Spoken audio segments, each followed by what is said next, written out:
नमस्कार, the wire Hindi पर आपका स्वागत है। मैं हूं Arfa Khanam Sherwani. Art of Living के संस्थापक श्री श्री रविशंकर ने हाल ही में ये कहा कि अगर अयोध्या मामले पर जो जजमेंट है, जो फैसला है, बहुसंख्यक समुदाय के खिलाफ अगर अदालत देती है तो भारत में सीरिया जैसा माहौल हो जाएगा और इसलिए मुस्लिम समुदाय को जमीन जो है फिलहाल अयोध्या की वो हिंदू समुदाय को दे देनी चाहिए ताकि वहां मंदिर बन जाए। इससे पहले उन्होंने दोनों समुदायों को, हिंदू और मुस्लिम समुदायों को साथ लाकर एक आउट ऑफ कोर्ट सेटलमेंट करने की भी कोशिश की। हालांकि ये मामला जो है अदालत में मुकदमा चल रहा है, जिसको देश का, भारत का सबसे बड़ा मुकदमा कहा जाता है। तो फिलहाल आखिर क्यों कह रहे हैं श्री श्री रविशंकर ऐसा? कई लोगों ने इस बात का बुरा भी माना, कई लोगों ने इसे सनसनीखेज भी कहा। क्यों आखिर श्री श्री रविशंकर ऐसा कह रहे हैं? क्या वाकई उन्हें भारत के जो हिंदू, जो बहुसंख्यक समुदाय है, उसके विवेक पर विश्वास नहीं है कि वो संविधान की बात मानेंगे या वो अदालत की बात को मानेंगे, या फिर वो मुस्लिम समुदाय से ये कहना चाहते हैं कि अगर देश में उन्हें शांति के साथ रहना है तो ये जमीन उन्हें देनी होगी बहुसंख्यक समुदाय को? श्री श्री रविशंकर, बहुत बहुत स्वागत है आपका। सबसे पहले कि आपने ये कहा, आप ये कह रहे हैं कि इस पर काफी असमंजस है और आपने ऐसा नहीं कहा कि हालात सीरिया जैसे हो जाएंगे।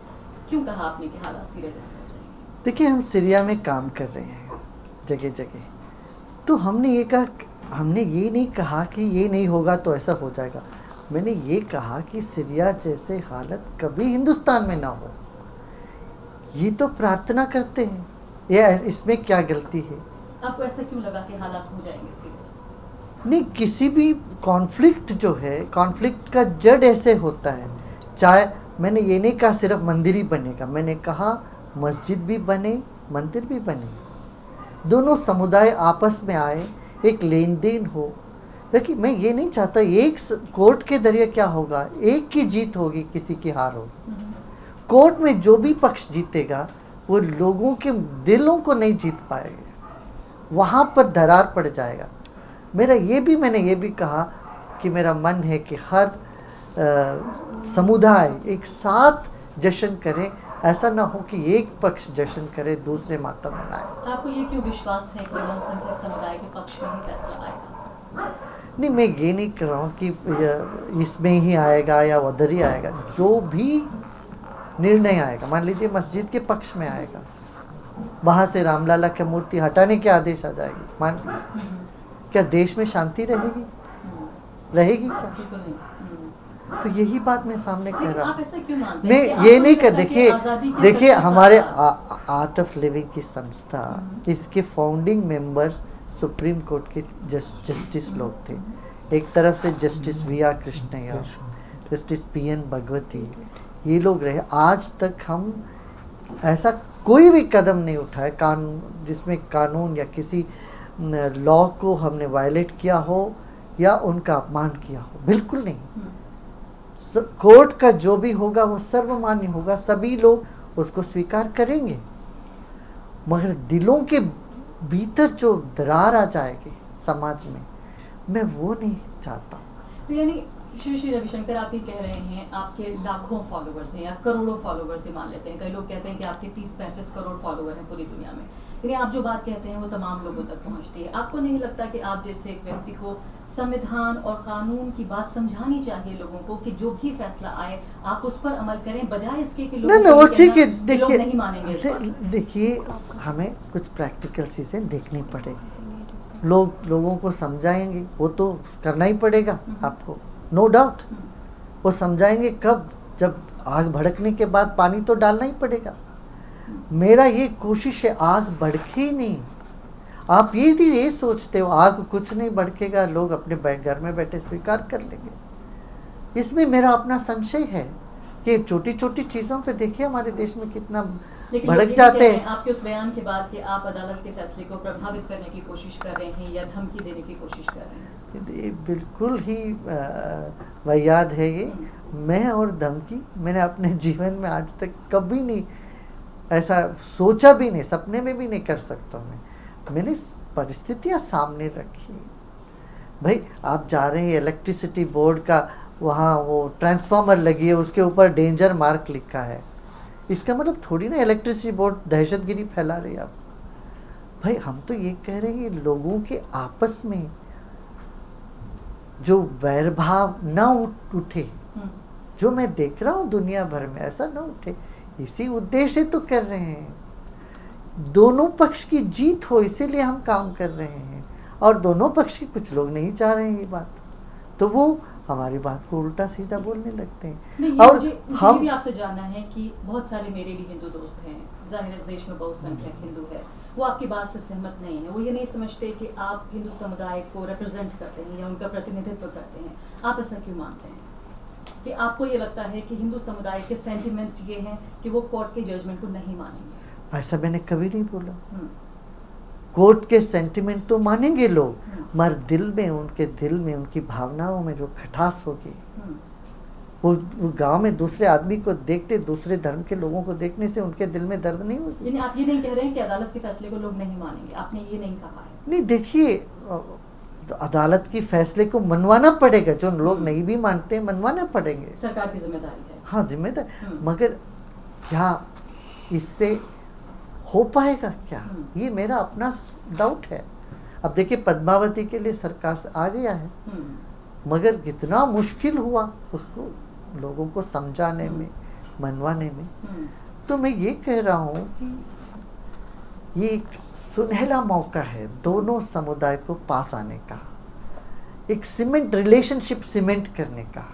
लेकिन आपके ऊपर आरोप ये है कि दरअसल चुनाव नजदीक हैं, बीजेपी 4 साल में कोई विकास का काम कर नहीं पाई है।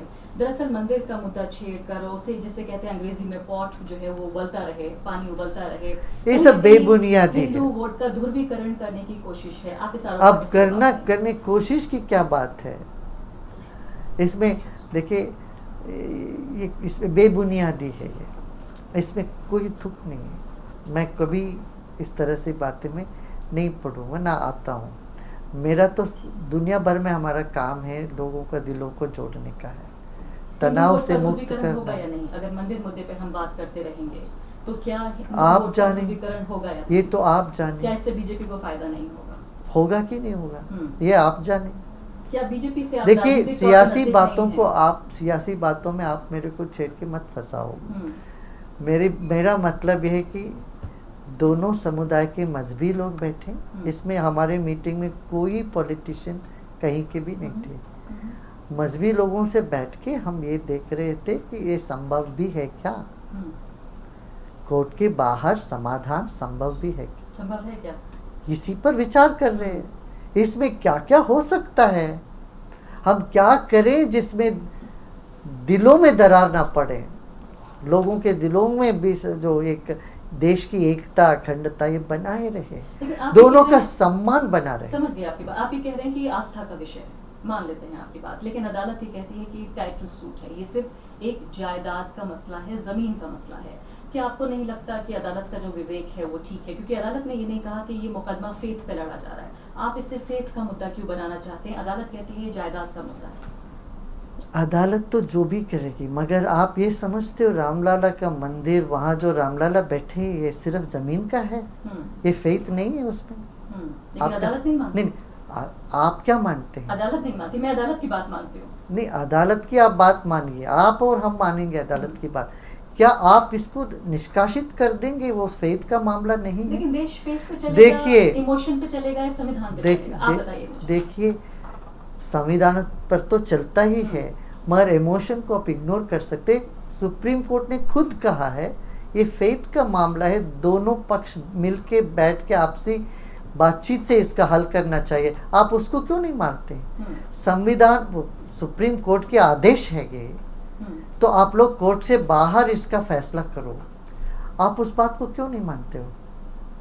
आप उसके विरोध में क्यों बोल रहे हो? लेकिन उसमें आप उसके विरोध में क्यों आप पहली बात तो आप जो कह रहे हैं, देखिए, आप ये वही तो मेरा काम, सारे पार्टी को एग्री करने की तो बात कर रहे हैं हम। आप कह रहे हो संविधान को हम मानते, सुप्रीम कोर्ट कह रही है आपको, आप कोर्ट के बाहर दोनों फैसले करो। आप उस बात को क्यों नहीं मानते हो?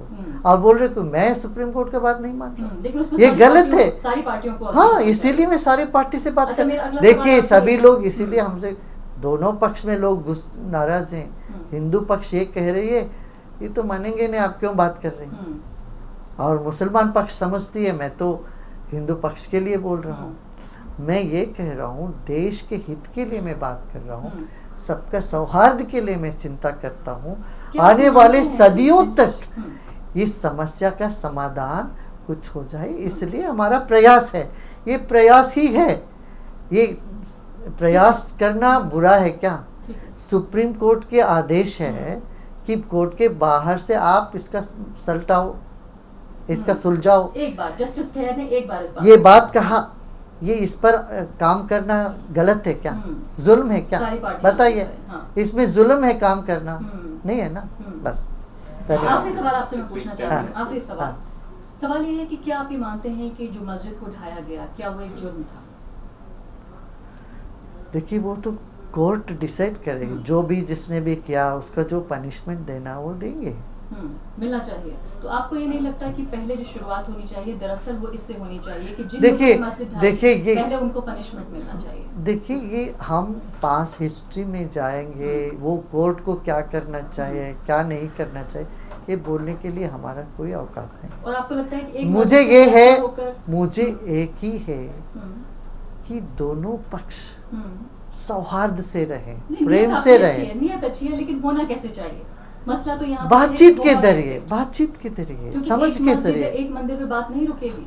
नहीं, देखिए, लोगों के दिलों को जोड़ना है, वो कैसे करना है, इसमें सिर्फ एक ही मत नहीं है। अलग अलग लोग इस उद्देश्य को लेके आए, इस मुद्दे को हमें सुलझाना है, हमें बातचीत करने में क्या दिक्कत है? देखिए सर, आपने कहा कि मुस्लिम समुदाय का अयोध्या में उनकी आस्था नहीं है। ये ठीक उसी लाइंस पे बात है जिस तरह से सावरकर ने कहा कि रिलीजियस नहीं, देखिए, आप you can not pull me into those Savarkar. No, this you cannot pull me into those things, Savarkar क्या बोले, ज्वलंत मुद्दा है जो बहुत एक मैटर ऑफ कंटेंशन हो सकती है, आगे देश में डिस्टर्बेंस फैला सकती तो है। क्या आप इसको आगे लेके जाएंगे? और इसको मैं आगे दोनों पक्ष को साथ में बिठा एक समाधान जिसमें दोनों की उत्सव हो, ये मेरा मकसद है।